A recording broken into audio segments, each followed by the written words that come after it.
Hello, good afternoon everyone. Good afternoon, Doc Hazel. Good afternoon, classmates. My name is Leslie Norio Rivas, and my task this afternoon is to discuss urban dialectology and linguistic atlases. So, let's start.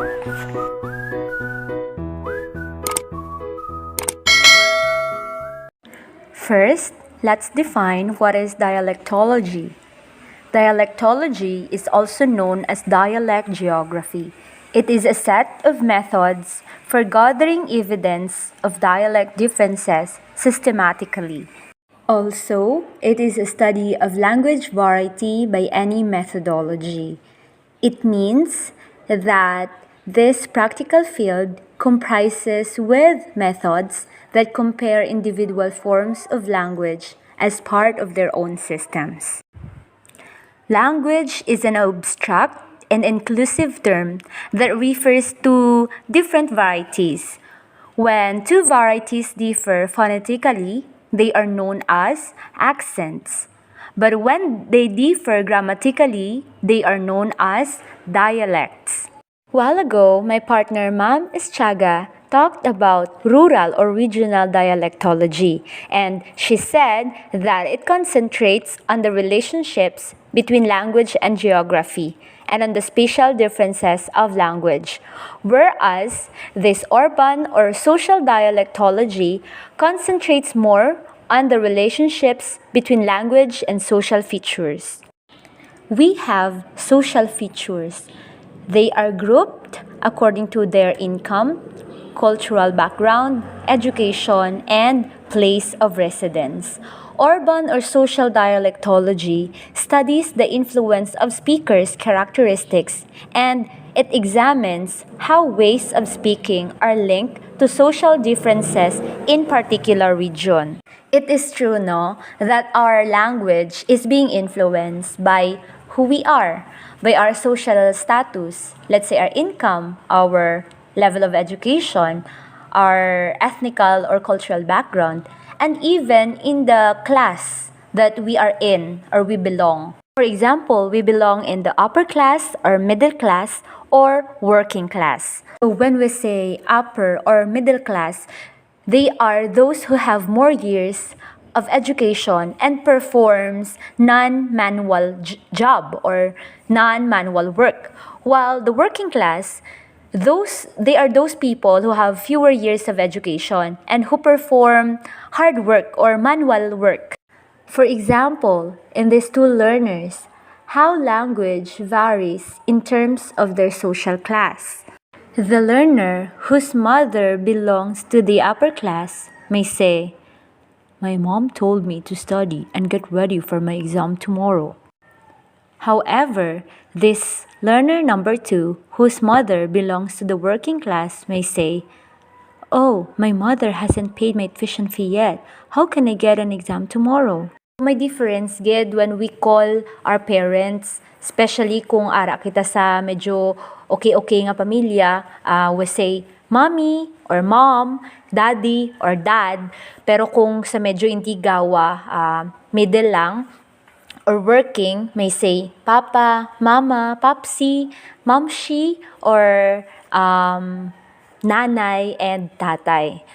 Not all naman, diba? It's case-to-case basis because there are still people who belong in the upper class who are still using nanay and tatay.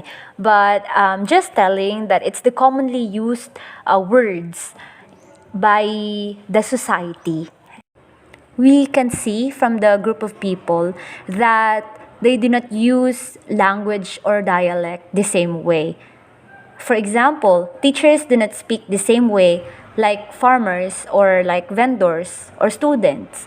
And lawyers do not speak the same way as of criminals. The same man as nga gahala kita nga, I cannot relate with them, or oh, that group of people have different language. So, ang buot silingon is iba ang iya grupo nga kinabibilangan. And kids' speaking style is different from teens. The same thing with the mommies and the oldies. and even the choice of words, the topics in their conversation, and speaking styles are different. Well-educated people's language is more formal, appropriate, grammatically correct, and they talk like a book, while the less educated people's language is more casual, sometimes ungrammatical, infrequent words in speech, and their pronunciation is different. I have here an example of research study. The title is The Influence of Dialect on the Student's Pronunciation and Speaking Ability. That is the study of S. Serigar, 2017. The abstract is this: dialect is one of the important aspects in language and communication, so that it will also influence the language teaching process. This article aims to discuss deeply about how dialect can influence on the student's pronunciation and speaking ability. Every dialect will have uniqueness when speaking. It influences their ability in speaking English. And this article will discuss about the influence of dialect on the student's pronunciation and speaking ability. And the conclusion of this study is the dialect is one factor that becomes problem for students in learning a new language. Just as in learning English, certainly a lot of things or speaking difficulties experienced, especially since the use of different dialect. Dialect is the most influential factor affecting a student's pronunciation, since pronunciation is a key to reach full communicative competence. If someone is familiar with the sound system of a learner's native language, he or she will be better able to diagnose students' difficulties. That is all about urban or social dialectology. Now, let's proceed to the second topic, the Linguistic Atlases. Linguistic Atlas is a set of maps recording the geographic distribution of variations in speech. It is also called the Dialect Atlas.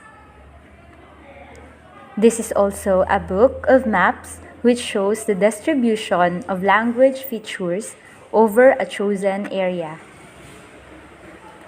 Linguistic map is a thematic map showing the geographic distribution of the speakers of a language or dialects of the same language. It is a collection of maps is called Linguistic Atlas. This picture shows the official languages by country in the world. We have top 5 most spoken languages in the world. We have English, Mandarin Chinese, Spanish, French, and Portuguese. English language have 1,132 million native speakers. That is why English is considered as our lingua franca, because it is the common language or mode of communication that enables people to understand one another regardless of cultural and ethical background.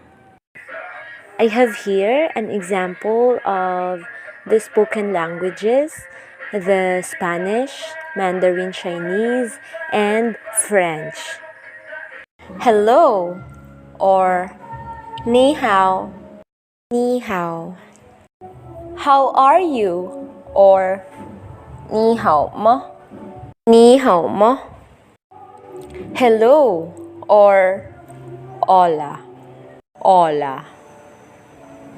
Excuse me or disculpe, disculpe. Hello or bonjour, bonjour. Good afternoon or bon après-midi, bon après-midi. But English language have 3 varieties. We have English as native language, English as second language, and English as foreign language. For example, let us find out the varieties of English language in Great Britain and USA. We have British English and American English. British and American English varies in terms of spelling, arrangement of the letter, pronunciation, and they call different word that refers to the same thing. Let's try to look at this example. The British and American English varies in their spelling, in favorite and favorite, color, color, savior, savior, and then the arrangement of the letter in center, center, theater, theater, and in eggplant, that is American, but in British they call it aubergine. And in British it's cinema, while in American it's movie theater.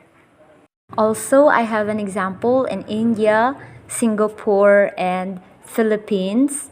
The term and the same thing varies. For example, in India, they just say parking, but in Singapore, it's car park.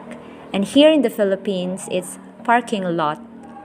Next, in India, they say it petrol pump, but in Singapore, it's petrol station. And here in the Philippines, gas station.